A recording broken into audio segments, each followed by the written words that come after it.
আসসালামু আলাইকুম বন্ধুরা, তোমরা সবাই ভালো আছো? আশা করি তোমরা সবাই ভালো আছো। আজকে দেখাবো আমাদের এদিককার আর পেঁয়াজের ক্ষেত এবং রসুনের ক্ষেত, এই দুটো একসাথেই একই জায়গায়। বন্ধুরা দেখো, এখানে ফুল কি হচ্ছে, ছোট ছোট। এখানে একটা ছোট্ট ফুলকি, তারপরে আবার এখানেও একটা ছোট্ট ফুলকি আছে। অনেক কয়দায় ফুলকি, এখানে ছোট্ট একটা ফুলকি, এখানে একটা ফুলকি। আর বন্ধুরা দেখো কি মোটা মোটা পেঁয়াজ, কি দেখো বন্ধুরা কি মোটা মোটা পেঁয়াজ, এখানে অনেক মোটা মোটা পেঁয়াজ।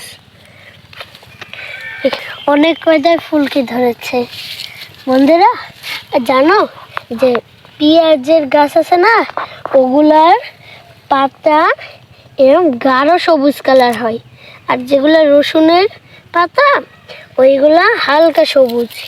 বন্ধুরা এখানে অনেক বড় পেঁয়াজ হয়েছে, আর এখানে অনেক বড়, কারণ দেখো একটা গাছ আর কত বড় পেঁয়াজ। এখানে অনেক ফুলকি আছে। তোমাদেরকে আমি এবার রসুন দেখাচ্ছি। বন্ধুরা রসুন নিচেই হয় মাটির। আর বন্ধুরা এই দেখো, আমি যেমনি বলেছিলাম না যে রসুনের গাছ হালকা সবুজ কালার হয়, দেখো রসুন, কত রসুন আছে এখানে। এই দেখো একটা রসুন নিচে যাচ্ছে, এখানেও রসুন মাস হয়েছে লাগানো, আর 2 মাস পর বেচা হবে এগুলো।